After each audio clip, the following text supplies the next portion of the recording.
இது மகிமை நேரம். பிதாவாகிய தேவனாலும் கர்த்தராகிய இயேசு கிறிஸ்துவினாலும் உங்கள் எல்லாருக்கும் கிருபையும் இரக்கமும் சமாதானமும் உண்டாவதாக. சில நாட்களுக்கு பிறகு நம்மை மறுபடியும் இந்த தொலைக்காட்சியின் வாயிலாக சந்திக்க செய்த தேவாதி தேவனுக்கு சகல துதியும் கனமும் மகிமையும் உண்டாவதாக. ஜெபம். சர்வ வல்லமையுள்ள எங்கள் நல்ல தகப்பனே, உம்மை நாங்கள் ஸ்தோத்திரிக்கிறோம்ப்பா. உம்மை நாங்கள் துதிக்கிறோம், ஸ்தோத்திரிக்கிறோம். இந்த நல்ல வேலைக்காக உம்மை நாங்கள் ஸ்தோத்திரிக்கிறோம். உம்முடைய வார்த்தைகளை கேட்கும்படி நீர் எங்களை கூட்டி இணைத்ததற்காக உம்மை நாங்கள் ஸ்தோத்திரிக்கிறோம். இயேசப்பா, இப்போதும் கர்த்தாவே, பேச வேண்டிய வார்த்தைகளை நீர் என் வாயிலே தாரோம்ப்பா. நான் உன்னோடே இருந்து நீ பேச வேண்டியதை உனக்கு போதிப்பேன் என்று சொன்னீர் கர்த்தாவே. ஏற்ற வார்த்தைகளினால் என்னை நிரப்போம்ப்பா. அந்த வார்த்தைகள் உன்னுடைய ஜனங்களுக்கு காயங்கட்டும் வார்த்தைகளாக இருக்கட்டும். இந்த பரலோக பாதையிலே அவர்களை முன்னேறி செல்ல வழி நடத்துகிற வார்த்தைகளாக இருக்கட்டும் கர்த்தாவே. எங்கள் எல்லாரையும் ஆசீர்வதியம்ப்பா. இந்த வார்த்தைகளை கேட்கிறவர்களும் இந்த வார்த்தைகளை பிரசங்கிக்கிற நானும் உம்மாலே ஆசீர்வதிக்கப்பட்டவர்களாய் காணப்படும்படி எங்கள் எல்லாரையும் நினைத்து ஆசீர்வதியும். உம்முடைய நாம இதன் மூலம் மகிமைப்படட்டும். இயேசுவின் நாமத்துல கேட்கிறோம் பிதாவே, ஆமீன்.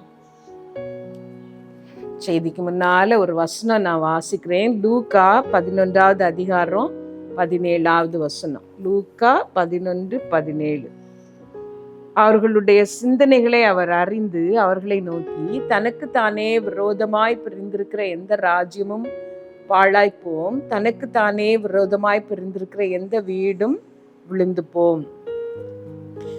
இந்த வாரத்தின் தொடர் செய்திகளுக்காக நான் எடுத்துக்கொண்ட தலைப்பு குடும்பத்தின் நன்மைக்காக.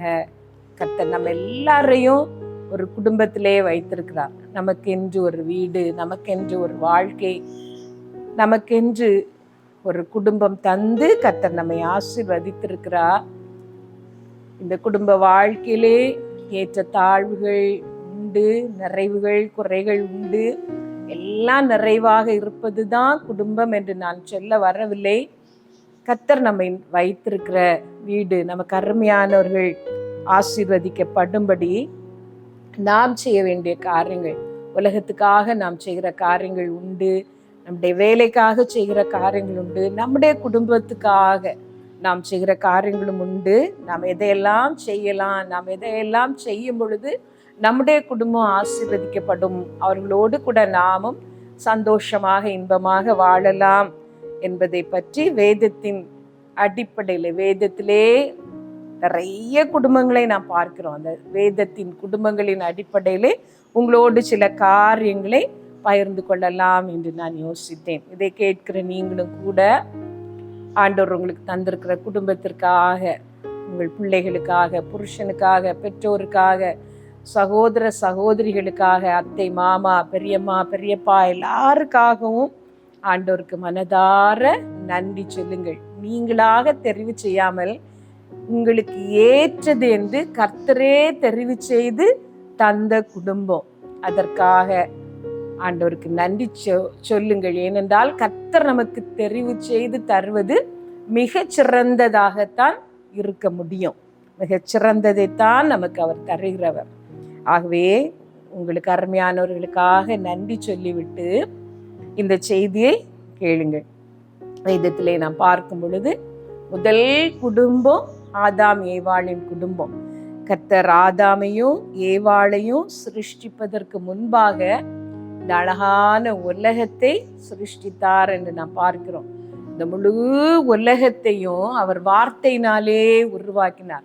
வெளிச்சம் உண்டாக கடவது என்று சொன்னார், வெளிச்சம் உண்டாயிற்று. ஆகாய விரிவு உண்டாக கடவது என்று சொன்னார், அது உண்டாயிற்று. நிலம் சேர கடவது, தண்ணீர் தனியாக சேர கடவது, வெட்டாந்தரை காண கடவது என்று சொன்னார், அது அப்படியே ஆயிற்று. மரம் செடி கொடிகளை அவர் தங்களில் தங்கள் விதையை உடைய மரம் செடி கொடிகளை அவர் உருவாக்கினார், அது அப்படியே ஆயிற்று. சூரிய சந்திர நட்சத்திரங்களை உருவாக்கினார், அவர் சொன்னபடியே ஆயிற்று. இது எல்லாவற்றையும் அழகாக தாம் சிருஷ்டித்த எல்லாவற்றையும் அவர் பார்த்து நல்லது என்று கண்டார். நல்லது என்று ஒவ்வொன்றையும் கண்டு அவர் பார்த்து பார்த்து உருவாக்கிவிட்டு கடைசியாக மனிதனை உருவாக்கினார். ஆதாமை உருவாக்கும் பொழுது பூமியின் மண்ணினாலே அவனை உருவாக்கி ஜீவ சுவாசத்தை அவன் நாசியிலே ஊதினார். மனுஷன் ஜீவாத்மாவானான் என்று பார்க்கிறோம். இந்த ஆதாமிடம் எல்லாவற்றையும் கொண்டு வந்தார். விலங்குகளை கொண்டு வந்தார், பறவைகளை கொண்டு வந்தார். ஆனால் அதிலெல்லாம் ஆதாம் திருப்தி படவில்லை. ஆதாமுக்கு திருப்தியாக ஒரு எலும்பினாலே ஒரு மனைவியை உருவாக்கினார். இவள் என் எலும்பில் எலும்பும் என் மாம்சத்தில் மாம்சமானவள் என்று சொல்லி ஆதாம் அந்த மனைவியிலே திருப்தி பட்டார். அவர்களுக்கு ஒரு இன்பமான வாழ்க்கையை ஆரம்பித்து கொடுத்தார். மனுஷன் தனிமையாயிருப்பது நல்லதல்ல, இது நிமித்தம் புருஷன் தன் தகப்பனையும் தாயையும் விட்டு மனைவியோடே இசைந்திருப்பான் என்று சொல்லி அவர்களை உருவாக்கி அவர்களுக்கு ஒரு பணியை கொடுத்தார். நிலத்தை பண்படுத்தவும் காக்கவும் அதிலே அவர்களை வைத்து, அதோடு கூட நீங்கள் பலுகி பெருகி பூமியை ஆண்டு கொள்ளுங்கள் என்று சொல்லி ஒரு கட்டளையும் கொடுத்து அவர்களை அந்த ஏதேனிலே வைத்தார். அந்த இன்பமான குடும்பம் ஆதாமும் ஏவாளும் செய்த பாவத்தின் நிமித்தம் அந்த முழு ஆசீர்வாதங்களையும் அனுபவிக்க முடியாமல் போனது. பலுகி பெருகி பூமியை நிரப்புங்கள் என்று சொன்னார். அவர்களுக்கு 2 குழந்தைகள் பிறந்தார்கள். இச்சையினாலே உலகத்திலே பிரவேசித்த அந்த பாவத்தின் நிமித்தம் அந்த குழந்தைகளே ஒன்றுக்கொன்று சண்டை போட்டு ஒரு குழந்தை மரித்து போனது. பெருக வேண்டிய அவர்கள் குறுகி போனார்கள். பாவத்தின் நிமித்தம் அந்த குடும்பத்திலே சாபமும் எல்லா தீமைகளும் வந்தது. அந்த முதல் குடும்பத்தின் ஆசீர்வாதத்திற்கு தடையாக இருந்தது பாவம்.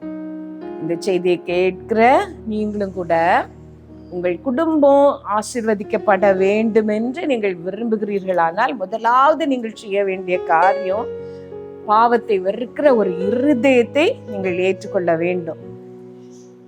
பாவம் செய்யாத மனுஷன் இல்லை.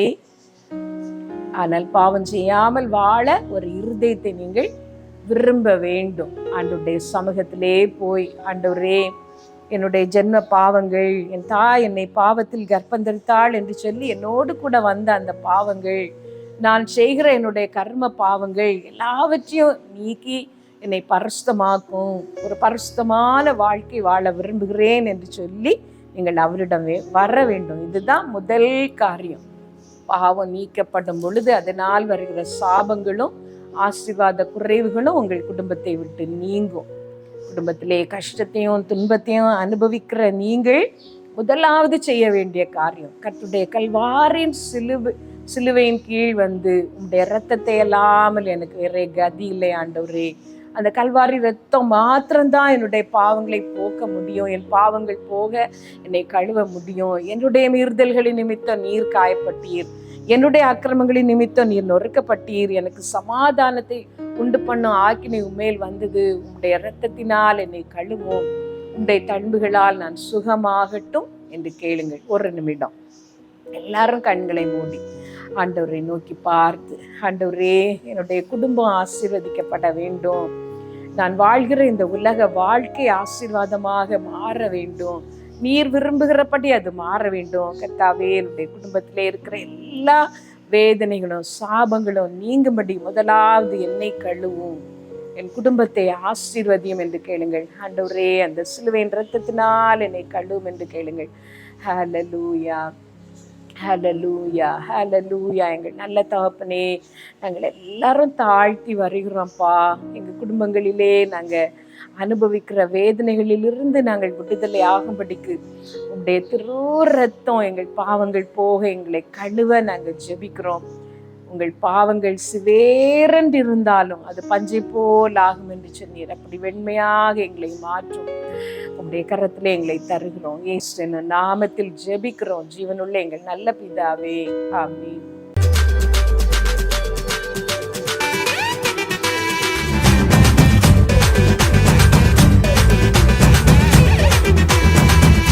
மகிமை